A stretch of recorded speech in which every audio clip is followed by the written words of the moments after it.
بس وہ رونا اللہ کو پسند نہ. اللہ نے دوبارہ ایمان کھول.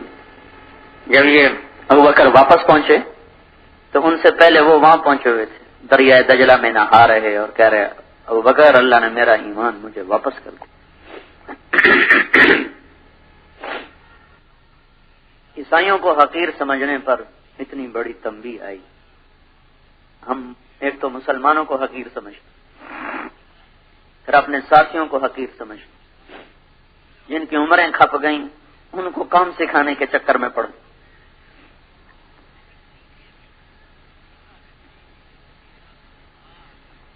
مجھے تو اس جملے سے ڈر لگتا ہے, کام سکھاؤ. کس کے پاس دعویٰ ہے کہ ہم سیکھے ہوئے؟ کون یہ دعویٰ کرتا ہے کہ ہمیں یہ آتا ہے؟ ہم جانتے ہیں لا ادری تو نصف العلم ہے.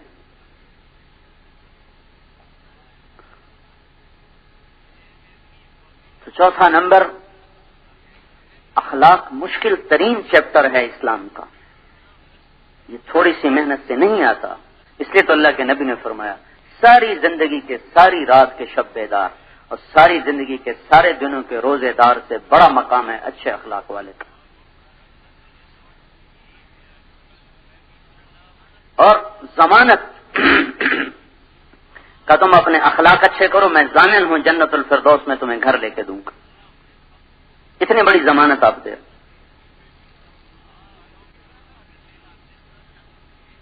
تو ایک بھیڑ اکٹھی ہو گئی ہے بھائیو.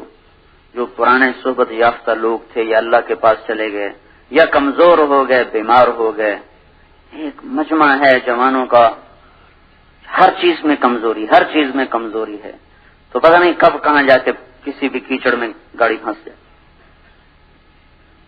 بھائی ہم تو اپنی نفی کرتے ہوئے چلیں, جھک کے چلیں. کام اللہ سے ڈرو یا اللہ تو قبول کر. الٹا چکر ہم ان کو سکھا رہے ہیں.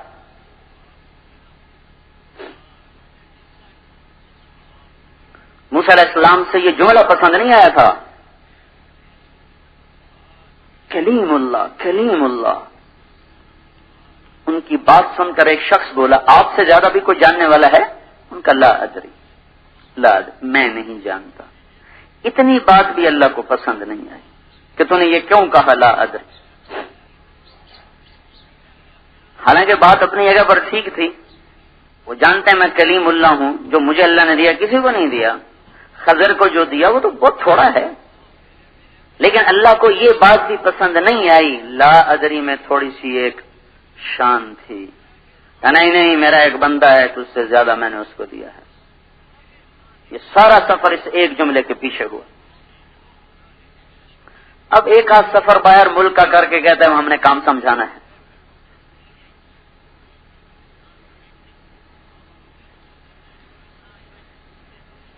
اللہ تعالیٰ نے اخلاق کا ایک وزن رکھا ہے.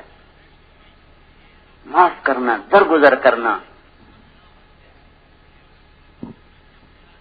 قیدی دیکھو نا, حنین کے قیدی آئے. میں کیا کیا بتاؤں, میں دیکھ رہا ہوں گڑی بھی تیزی سے آگے جا رہی, لیکن یہ ایسی باتیں ہیں جو میں کہنا چاہتا ہوں.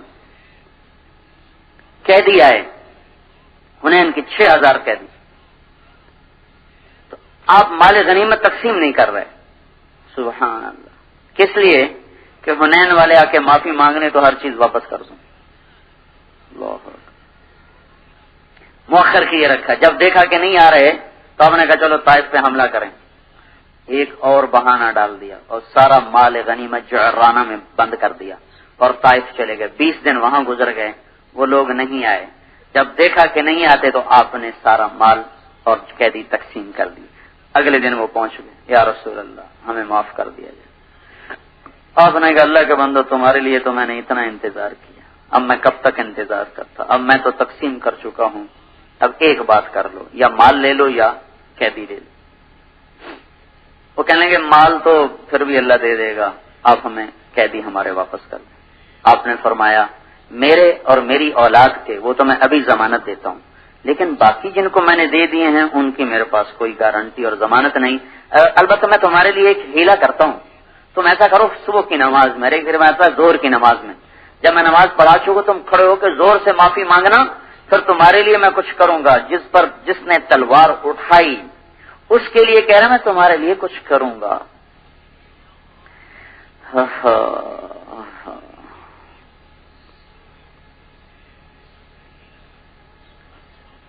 اگلے دن وہ آ گئے اور انہوں نے یا رسول اللہ ہمیں معاف کیا جائے. تو آپ نے زور سے کہا ہاں بھائی یا مال لے لو یا قیدی لے لو. انہوں نے کہا جی ہمیں قیدی دے دیں. آپ نے فرمایا اچھا بھائی میرے اور بنو عبد المطلب کے قیدی سب آزاد. میرے اور بنو عبد المطلب بنو مطلب میرے اور بنو مطلب کے قیدی سب آزاد. اپنا جو خاندان تھا. باقی بھائی سوچ لیں. آپ نے کہا بھائی باقی بھائی سوچ لیں. تو جو انصار و مہاجرین پرانے صحابہ تھے انہوں نے کہا یا رسول اللہ ہم بھی آپ کے پیچھے, ہمارے قیدی بھی آزاد. بنو غطفان, بنو سلیم, بنو فزارہ. بنو غطفان کا سردار تھا اقرع بن حابس, اور بنو فزارہ کا تھا عیینہ بن حصن الفزاری, اور بنو سلیم کا تھا عباس بن مرداس السلمی. یہ نئے نئے مسلمان ہوئے تھے. یہ کہنے لگے ہم نے آج تک ایسی لڑائی نہیں لڑی کہ پھر قیدی آزاد کرتے پھریں. ہم نے اس لیے تلواریں اٹھائی تھیں کہ آزاد کر دیں. اللہ کا نبی کرتا ہے تو کرے, اس کے انصار و مہاجرین کرتے ہیں تو کریں, ہم اپنے قیدی آزاد نہیں کریں گے. سبحان اللہ. دیکھ رہے ہو نبی کے اخلاق, صاف اللہ کے نبی کی منشا کے خلاف بول دیا. آپ نے یہ تو نہیں کہا انہوں نے میری بات نہیں لی, ان کو یہاں سے نکال دیا جائے. انہوں نے ہماری بات کو قبول نہیں کیا, ان کو نکال دیا جائے. آپ نے ان کو بلایا کہ بھائی ادھر آؤ, مجھ سے سودا کر لو. کہا کیا؟ کہا ہر قیدی کے بدلے میں 6 اونٹ لے لو, قیدی آزاد کر دو. انہوں نے کہا جی ہم تیار ہیں. 6 اونٹ فی قیدی آپ نے اپنی طرف سے ادا کیے اور قیدی ان سے واپس لے لیے. 6000 قیدی اکٹھے ہو گئے. آپ نے کہا میری طرف سے سب کو ایک ایک جوڑا انعام دیا جائے. سب کو ایک ایک جوڑا انعام دیا. اب انہوں نے کہاں جانا تھا؟ سب نے مسلمان ہو کر کلمہ پڑھ لی. جو دشمنوں پر بھی ایسی فیاضیاں کرے, ہم اپنوں کو ہی توڑ کے رکھ دیں. اس لیے تو اللہ کے نبی نے کہا سب سے زیادہ جہنم میں جانے کا سبب زبان ہوگی. زبان, یہ زبان. سے میرے بھائیو ساری یہ 6 نمبر پورا نسخہ ہے. 2 گولیوں سے کام نہیں چلے گا. پہلا نمبر چھٹا نمبر, پہلا نمبر چھٹا نمبر, درمیان کی ساری باتیں گول ہو کے رہ گئی. تو ان چیزوں میں ضعف آ گیا, کمی آ گئی.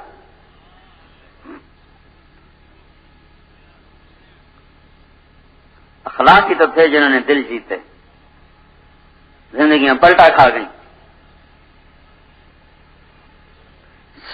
اتنی بڑی وحشی اور سفاک قوم, صرف 1018 آدمی دے کر آپ نے سارے عرب کو اسلام میں داخل کر لی.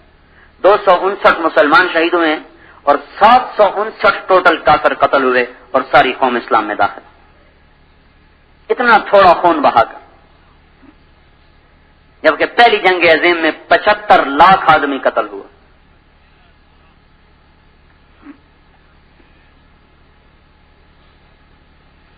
ان یہ اخلاق کا سبق مشکل ہے, آسان نہیں ہے.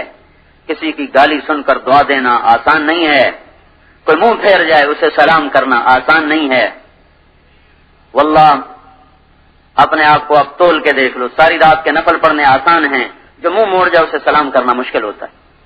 1 سال کا پیدل سفر آسان ہے, پچھلی گلی میں جو حال پوچھنے نہیں آتا اس کا حال پوچھنے جانا مشکل ہے.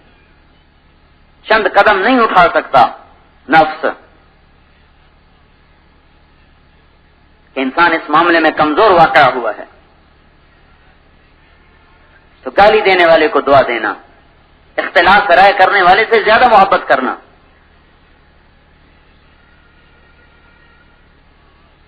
زندگی کے چند ایام مولانا سعید خان صاحب کے ساتھ گزرے, اس سے پتہ چلا اخلاق ہیں کیا. اپنے اندر تو کوئی نہیں آئے, لیکن یہ پتہ چل گیا کہ اخلاق کسے کہتے ہیں. وہ فرمایا کرتے تھے جو جتنا غلط چلے اس سے اتنی زیادہ محبت کرو, جو جتنا اصول کو توڑو اس سے اتنی زیادہ محبت کرو. پھر فرمایا کرتے جو پرانوں کا اکرام نہیں کرتا وہ اخلاق کی حقیقتوں کو پا ہی نہیں سکتے. کبھی فرماتے تم شرابیوں زانیوں کے لیے چادریں بچھاتے ہو، دسترخوان بچھاتے ہو، چائے لاتے ہو، بسکٹ لاتے ہو، جن کی زندگیاں تمہارے ساتھ نبھ گئیں، ذرا سے اختلاف رائے پر ان کو اٹھا کے اس طرح پھینک دیتے ہو جیسے مکھن سے بال نکال دی. تم کیا جانو اخلاق کسے کہتے.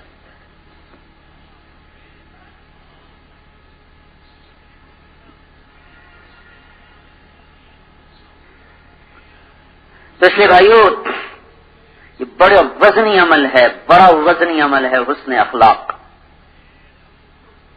جنت الفردوس کے وعدے ہیں اس پر.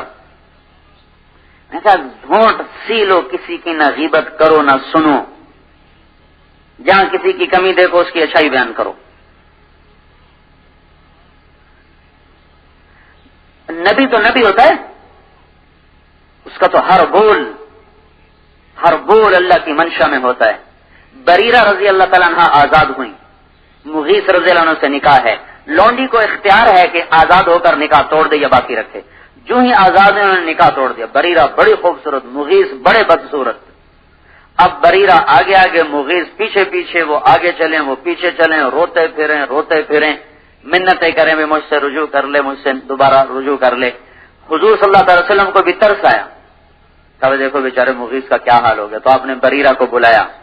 کہا بریرہ میری ایک رائے ہے، گزارش ہے. کہا کیا یا رسول اللہ؟ کہا اس سے نکاح کر لو. وہ کہنے کہ یا رسول اللہ آپ کا حکم ہے؟ کیا آپ کا حکم ہے؟ کہنے کہ میرا حکم نہیں، میری رائے ہے. کہا پھر میں نہیں قبول کرتی. تو آپ نے تو بریرہ رضی اللہ تعالیٰ عنہ سے نہیں کہا، تو نے میری بات کو نہیں لیا. یہ وسعت ظرف، یہ وسعت صدر آپ نے کر کے دکھائی. جنہوں نے قتل کے منصوبے بنائے، صفوان بن امیہ تھا رضی اللہ تعالیٰ عنہ، جنہوں نے عمیر بن وہب الجمحی کو بھیجا، جاؤ محمد صلی اللہ علیہ وسلم کو قتل کر کے آؤ.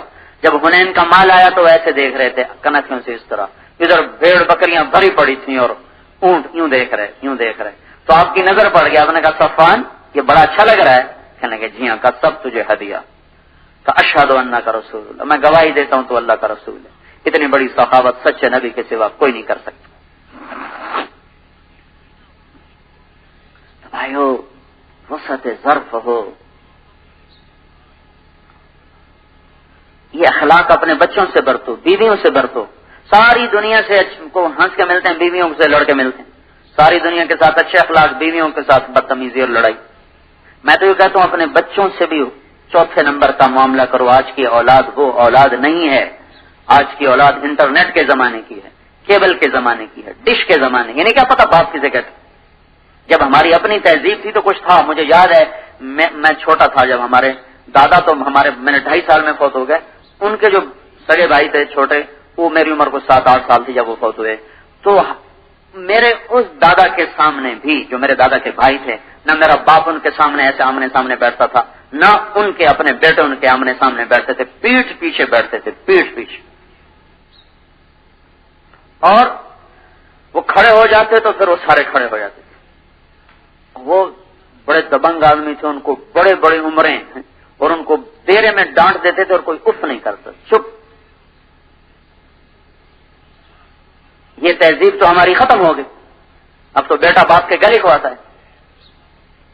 تو میرے واسطے کیتا کی، تیرا بیڑا غرق ہو جائے. باپ سے کہہ رہا تو میرے واسطے کیتا کی. تو میں کہتا چوتھا نمبر اولاد کے ساتھ بھی برتو، ان کے ساتھ بھی وہی اخلاق برتو جو باہر برت رہے ہو، تو یہ فرما بردار ہوں گے. اور بیویوں کو وہ اخلاق دو جو اوروں کو دیتے ہو، وہ فرما بردار ہوں گی. آج حکم کا زمانہ نہیں ہے. میں تو اپنے مدرسے کے استادوں سے کہتا ہوں ڈنڈا چھوڑ دو، کان پکڑانے چھوڑ دو، زمانہ چلا گیا، باغی ہو جائیں گے. کیا فائدہ ایسا قرآن پڑھانے کا کہ قرآن سے نفرت ہو جائے.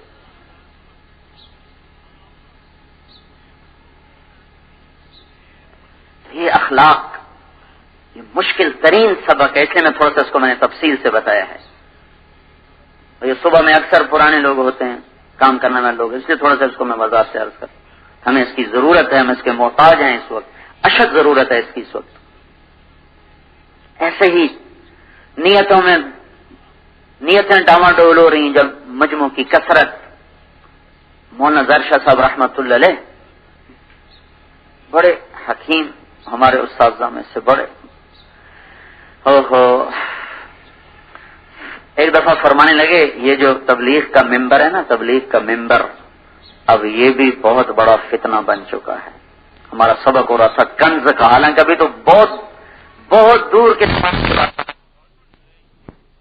اللہ نے ان کو بڑی دور کی نظر عطا فرمائی تھی، یعنی کہ یہ فتنہ بن چکا ہے، فتنہ۔ پھر کہنے لگے اللہ کا شکر ہے آج تک کبھی ممبر پہ بیٹھنے کی خواہش ہی نہیں پیدا ہوئی۔ پھر ایک دفعہ مجھے یاد ہے ہمارا سبق ہو رہا تھا مطبخ میں، لڑکے روٹیاں پکانے میں، آخر نوجوان کوئی نہ کوئی شرارت بھی کر بیٹھتے، کوئی سستی بھی کر بیٹھتے، تو اکثر وہ مطبخ والوں کی طرف سے شکایتیں آتی۔ تو پھر اس کے سدباب کے لیے طے ہوا کہ ایک استاد صبح کے وقت جب روٹی پکائی جاتی ہے تو وہ مطبخ میں بیٹھ کے سبق پڑھایا کریں۔ تو مولانا تو بدلتی رہتی تھی باریاں، تو ہمارا حیات الصحابہ کا سبق تھا اور مولانا زار شاہ صاحب رحمۃ اللہ علیہ ہمیں سبق پڑھا رہے تھے، اور اس وقت پرانا مطبخ ہوتا تھا، اس وقت 2 داشیں ہوتی تھیں جن میں اب تو مشینیں لگ گئیں، اس میں روٹی پکتی تھی۔ سردیوں کے دن تھے، جنوری کے، شدید سردی، نیچے ٹھنڈا فرش اور اس پر چٹائیاں تھی ٹوٹی ہوئی پھٹی ہوئی، مجھے نزلہ لگا ہوا تھا، تو ہم ٹھٹر رہے تھے سردی کی شدت سے۔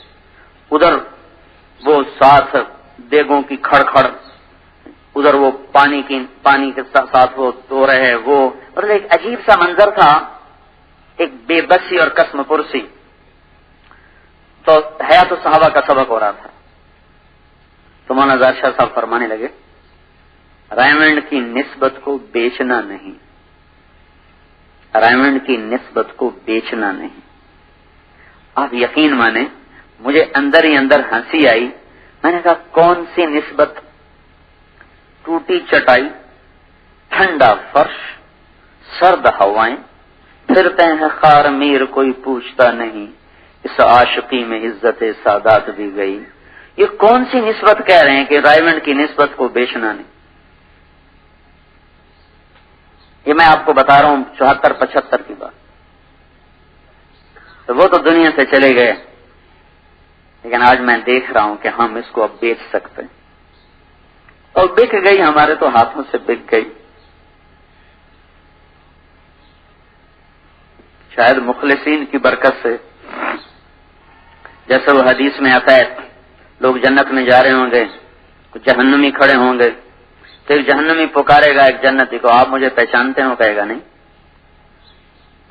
وہ کہے گا میں نے آپ کو لاہور میں پانی پلایا تھا، آپ کو پیاس لگی ہوئی تھی۔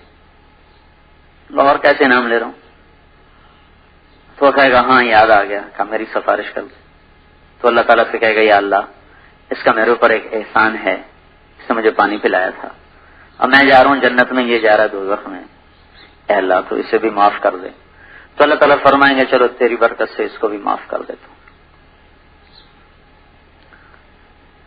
اب بھائی ہمارا حال تو یہ ہے کہ ایک مخلوق کی نظریں اٹھنے لگیں، انگلیاں اٹھنے لگیں، اس لیے بھائی اپنا اخلاص تو گیا، لیکن یہ خیال آتا ہے کہ شاید کوئی ہماری بات سے جنت میں جاتا ہو۔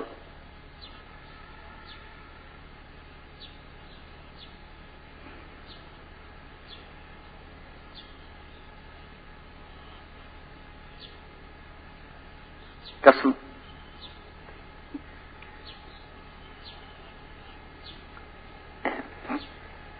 اللہ نے تبلیغ کے کام کو ایک عزت دے دی ہے، بڑے بڑے لوگ متوجہ ہو رہے، اب اخلاص کی متا سنبھال کے چلنا بہت مشکل ہو گیا۔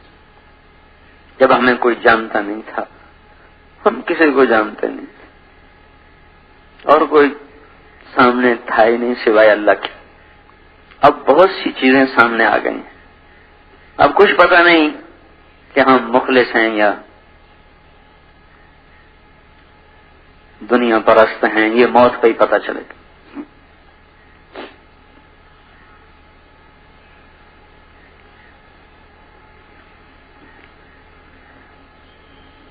تو جب استقبال کا دور آتا ہے تو انس رضی اللہ تعالیٰ عنہ جیسی ہستی فرماتے ہیں کہ ہم نے تنگی کا دور بھگت لیا،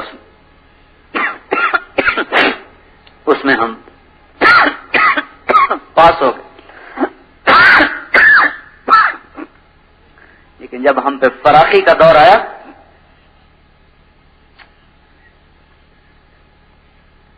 بات نہ رہی. تو آج زیادہ ضرورت ہے اخلاص کی بات کو طاقت سے رکھنے کی کہ ہم بہک نہ جائیں، بھٹک نہ جائیں. شخصیات متوجہ ہو رہی، اسی پہ لڑائیاں ہو رہی. اس سے تم نے نہیں ملنا، میں نے ملنا، اس پہ لڑائیاں ہو رہی. تم اس سے ملنے کیوں گئے تھے؟ تو یہاں کی بات نہیں، ساری دنیا کی بتا رہا ہوں. قطر میں گیا، وہاں یہ لڑائی میں نے دیکھی. اس سے ملنے کیوں گئے تھے تم؟ کس سے پوچھ کر گئے تھے؟ اور پیچھے کو یہ نہیں وجہ کہ یہ اللہ کو راضی کرنا چاہتے ہیں، صرف انانیت تھی. فقیروں سے ملنے میں تو کوئی لڑائیاں نہیں تھی نا. الٹا کہ تو جا، میں تو ذرا میرے سر میں درد ہے، تو جا. ڈی سی صاحب سے ملنا ہے، مجھے دین کے لیے ہر وقت تیار. بڑے آدمی کو مل کر آئیں گے تو کارگزاری سنائیں گے، کسی چپڑاسی کو مل کر آئیں تو وہ کارگزاری کا بھی سناتے ہیں اہتمام سے. اس نے مجھے یہ کہا، میں نے اسے یہ کہا، اس نے مجھے یہ کہا، میں نے اسے یہ کہا. کسی ریڑھی والے سے بات کر کے یہ ایسے جذبے سے آ کے بات سنائی کب؟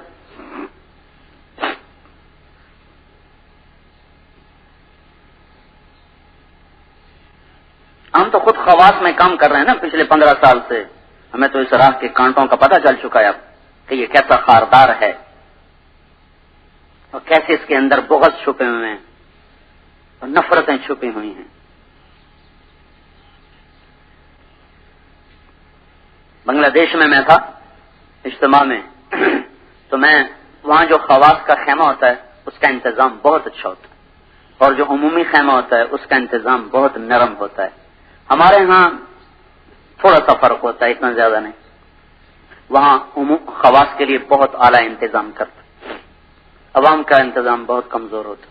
تو میں نے وہاں خواب دیکھا کہ آواز لگ رہی جنت کو چلو جنت کو. لوگ جا رہے ہیں، میں بھی چل پڑا. جب میں دروازے پر پہنچا تو ایک آدمی نے ڈنڈا آگے کر دیا. پیچھے سے آواز آئی جانے دو، تو اس نے ڈنڈا پیچھے ہٹا لیا. جب میں اندر داخل ہوا تو آگے میں نے کیا دیکھا کہ بنگلہ دیش کے اجتماع کا جو عمومی میدان تھا وہ سامنے عمومی پنڈال، وہ سب لوگ غریب غریب ایسے بیٹھے ہوئے بستروں کے ساتھ چپکے ہوئے. میرے دل میں آیا، میں نے زبان سے نہیں کہا، میرے دل میں آیا، میں نے کہا یہ کون سی جنت ہے، یہ کون سی جنت ہے؟ تو مجھے غیب سے آواز آئی یہی تو جنت ہے، یہی تو جنت ہے. کیا مطلب؟ اکثر جنت کے لوگ فقیر ہوں گے، اکثر اہل الجنت فقراء، جنت کے اکثر لوگ فقیر ہوں گے. فقیروں میں چلنے پھرنے سے تواضع پیدا ہوتی، عاجزی پیدا ہوتی. بڑے لوگوں کے ساتھ اٹھنے بیٹھنے سے ملنے سے بڑائی پیدا ہوتی ہے، عجب پیدا ہوتا ہے، تکبر چپکے سے اندر آ جاتا ہے، پتہ بھی نہیں چلتا. تو اللہ کی کو راضی کرنے کا ہر وقت جذب. اس لیے ہمارا 5واں نمبر ہے تصحیح نیت. تصحیح نیت یہ باب تفعیل ہے جو تکرار کا تقاضا کرتا ہے. ہر وقت اپنی نیت کو ٹھیک کرتے رہنا، ہر وقت اپنی نیت کو ٹھیک کرتے رہنا. کبھی کسی وقت بھی اپنی نیت پہ اعتماد نہ ہو. میں تو بڑا مخلص آدمی. نافق حنظلہ، نافق حنظلہ، حنظلہ منافق ہو گیا، منافق ہو گیا. حنظلہ جیسا آدمی کہہ رہا ہے حنظلہ منافق ہو گیا. عمر جیسا آدمی حضرت حذیفہ کو بلا کے پوچھ رہے ہیں میرا نام منافقوں میں تو نہیں لکھا ہوا؟ تو بھائی ہر وقت ڈر ہو اپنی محنت کے مردود ہونے کا. اور ہمارے پاس ہے کہ ہم اللہ کو کیا دکھائیں گے؟ خود سوچو بھائیو، کیا چیز ہے جو ہم اللہ کو پیش کریں؟ عمر جیسا آدمی، عمر جیسا جس کا اسلام مانگا گیا، اے اللہ عمر دے دے، 2 عمر میں سے ایک دے دے، اور عمر بن خطاب میں خاص طور پہ مانگتا ہوں. اس طرح مانگے گئے اور عرفات کے میدان میں حضور نے کہا اللہ سب پہ فخر کر رہا ہے، عمر بن خطاب پہ خاص طور پہ فخر کر رہا ہے. جن راہوں سے عمر گزر جائے شیطان راہیں چھوڑ جاتا ہے. میرے بعد کوئی نبی ہوتا تو عمر ہوتا. عمر میں نے جنت میں محل دیکھا، میں نے پوچھا کس کا ہے؟ کہا گیا قریشی کا ہے. میں سمجھا میرا ہے، میں جانے لگا تو کہا گیا عمر بن خطاب کا ہے. میرے 2 وزیر دنیا میں ابو بکر اور عمر، میرے 2 وزیر آسمان میں جبریل و میکائیل. ایسی ہستی 22 لاکھ مربع میل میں اسلام پھیلا. حضرت عائشہ نے فرمایا عمر کا ذکر کیا کرو کہ عمر کا ذکر کرنا بھی اللہ کی یاد دلا دیتا ہے. ایسی ہستی اما عائشہ کہہ رہی ہیں عمر کا ذکر کیا کرو، عمر کا ذکر ایسا ہے جیسے اللہ کا ذکر کرنا کہ اللہ کی یاد آ جاتی، ایسی ہستی۔ اور نماز میں خنجر لگا اور آپ نے کہا اے لوگوں میں ابو بکر سے راضی ہوں اس کے مقام کو پہچاننا، میں عمر سے راضی ہوں اس کے مقام کو پہچاننا، میں عثمان سے راضی ہوں، میں علی سے راضی ہوں۔ ایسے لوگ، نماز میں خنجر لگا اور کافر کے ہاتھوں لگا، مسلمان کے نہیں، شہادت علیہ، شہادت کامل۔ جب دیکھا کہ موت اب آ کے ہی رہے گی تو بیٹے کو کہا جاؤ اما عائشہ سے پوچھ کے آؤ کہ عمر اپنے ساتھیوں کے ساتھ دفن ہونے کی اجازت چاہتا ہے۔ امیر المومنین نہ کہنا اب میں عمر ہوں، امیر نہیں ہوں۔ تو جب وہ گئے تو حضرت عائشہ رضی اللہ تعالیٰ عنہ رو رہی تھی، ڈٹی رو رہی تھی، تو انہوں نے عرض کی ابا میرے ابا یہ چاہتے ہیں۔ تو حضرت عائشہ رضی اللہ تعالیٰ نے فرمایا یہ جگہ تو میں نے اپنے لیے رکھی ہوئی تھی، لیکن اگر عمر چاہتا ہے تو اسے مجھ پر ترجیح ہے، میری طرف سے اجازت۔ یہ مقام مل گیا، حضور کے پڑوس بھی مل گیا۔ پھر انہوں نے واپس آ کر کہا آپ کو مبارک ہو، اجازت مل گئی۔ پھر کہنے لگے ممکن ہے میرے شرم میں اجازت دے دی ہو، جب میں مر جاؤں نا تو پھر مجھے لے جانا اور دروازے کے باہر رکھ دینا اور پھر دوبارہ پوچھنا، اس وقت اگر اجازت دیں تو پھر اندر لے جانا، ورنہ مجھے واپس قبرستان میں جا کے دفن کر دینا۔ تو جب موت کی دستک محسوس کی تو اپنے بیٹے سے کہا میرا سر زمین پہ رکھ دے، ان کا سر گود میں تھا، زمین پہ رکھ دے۔ جب سر انہوں نے زمین پہ رکھا تو اپنے گال جو تھے نا وہ زمین پہ ایسے ایسے یوں رگڑنے لگے اس طرح، اور کہنے لگے ویل لک یا عمر ان لم یغفر لک ربک، اے عمر تو ہلاک ہو گیا اگر تیرے رب نے تجھے معاف نہ کیا، اے عمر تو ہلاک ہو گیا اگر تیرے رب نے تجھے معاف نہ کیا۔ کون یہ کہہ رہا ہے؟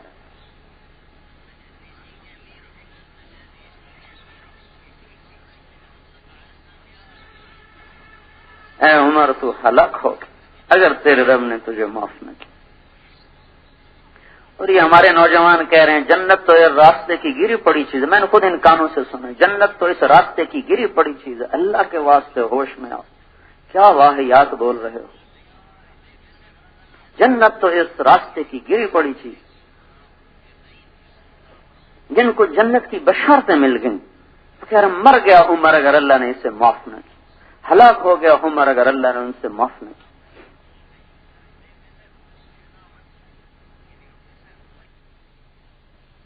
کتنی ضرورت ہے نیت کو سنبھالنے۔ جنازہ اٹھایا گیا، صہیب رومی نے جنازہ پڑھایا اور لا کر عبداللہ ابن عمر نے دروازے کے سامنے رکھ دیا، پھر جا کے دروازے پہ دستک دی، وقال اما جان یا ام المؤمنین ان ابی بالباب، اما جان میرے باپ دروازے پہ حاضر ہیں۔